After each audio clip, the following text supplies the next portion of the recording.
An Ode to Natural Beauty by Seeger. There is a power whose inspiration fills nature's fair fabric, sun and star-inwrought, like airy dew air any drop distills, like perfume in the laden flower, like aught unseen which interfused throughout the whole becomes its quickening pulse and principle and soul.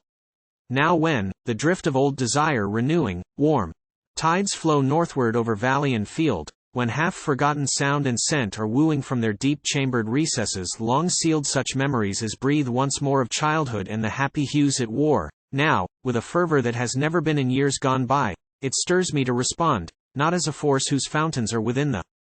faculties of the percipient mind, subject with them to darkness and decay, but something absolute, something beyond, oft met like tender orbs that seem to peer from pale horizons, luminous behind some fringe of tinted cloud at close of day, and in this flood of the reviving year, when to the loiterer by sylvan streams, deep in those cares that make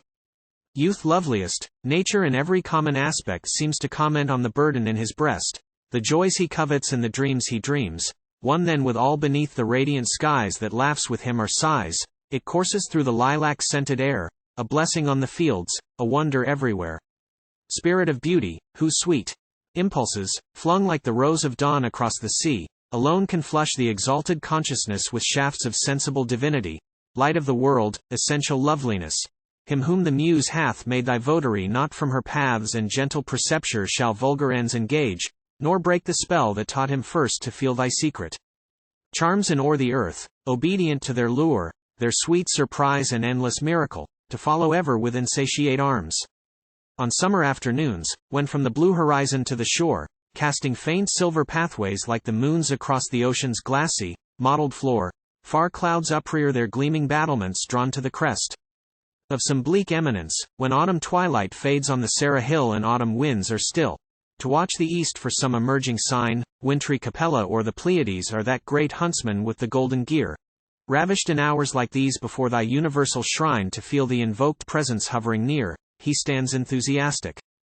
Star-lit hours spent on the roads of wandering solitude have set their sober impress on his brow, and he, with harmonies of wind and wood and torrent and the tread of mountain showers, has mingled many a dedicative vow that holds him, till thy last delight be known, bound in thy service and in thine alone. I, too, among the visionary throng who choose to follow where thy pathway leads, have sold my patrimony for a song, and donned the simple, lowly pilgrim's weeds. From that first image of beloved walls, deep bowered in umbrage of ancestral trees, where earliest thy sweet enchantment falls, tinging a child's fantastic reveries with radiance so fair it seems to be of heavens just lost the lingering evidence from that first dawn of roseate infancy, so long beneath thy tender influence my breast has thrilled. As oft for one brief second the veil through which those infinite offers beckoned has seemed to tremble, letting through some swift intolerable view of vistas past the sense of mortal seeing, so oft, as one whose stricken eyes might see in ferny dells the rustic deity, I stood, like him, possessed, and all my being, flooded an instant with unwonted light, quivered with cosmic passion. Whether then on woody pass or glistening mountain height I walked in fellowship with winds and clouds, whether in cities and the throngs of men, a curious saunterer through friendly crowds, enamored of the glance in passing eyes, unuttered salutations, mute replies, in every character where light of thine has shed on earthly things the hue of things divine I sought eternal loveliness, and seeking, if ever transport crossed my brow bespeaking such fire as a prophetic heart might feel where simple worship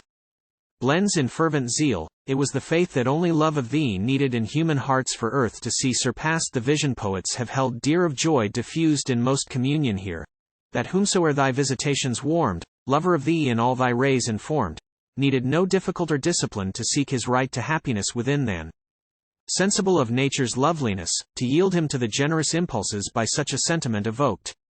The thought, bright spirit, whose illuminings I sought, that thou unto thy worshipper might be an all-sufficient law, abode with me, importing something more than unsubstantial dreams to vigils by lone shores and walks by murmuring streams. Youths, flowers like childhood's fade and are forgot. Fame twines a tardy crown of yellowing leaves. How swift were disillusion, were it not that thou art steadfast where all else deceives. Solace and inspiration, power divine that by some mystic sympathy of thine, when least it waits and most hath need of thee, can startle the dull spirit suddenly with grandeur welled from unsuspected springs, long as the light of fulgent evenings, when from warm showers the pearly shades disband and sunset opens o'er the humid land, shows thy veiled imminence in orient skies, long as pale mist and opalescent dyes hung on far isle or vanishing mountain crest, fields of remote enchantment can suggest so sweet. To wander in it matters not, they hold no place but an impassioned thought, long as one draught from a clear sky may be a scented luxury. Be thou my worship, thou my sole desire, thy paths my pilgrimage, my sense a lyre Aeolian for thine every breath to stir. Oft when her full-blown periods recur, to see the birth of days transparent. Moon far from cramped walls May fading afternoon find me expectant on some rising lawn. Often depressed in dewy grass at dawn, me, from sweet slumber underneath green boughs, ere the stars flee may forest matins rouse, afoot when the great sun in amber floods pours horizontal through the steaming woods and windless fumes from early chimneys. Start and many a cock-crow cheers the traveler's heart eager for aught the coming day afford in hills untopped and valleys unexplored.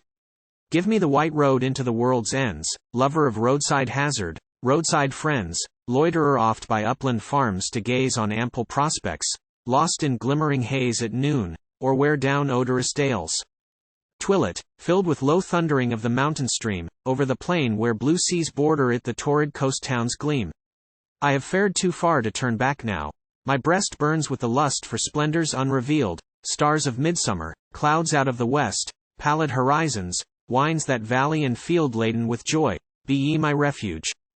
Still, what though distress and poverty assail? Though other voices chide, yours never will. The grace of a blue sky can never fail. Powers that my childhood with a spell so sweet, my youth with visions of such glory nursed, ye have beheld, nor ever seen my feet on any venture set, but 'twas the thirst for beauty willed them, yea, whatever be the faults I wanted wings to rise above. I am cheered yet to think how steadfastly I have been loyal to the love of love.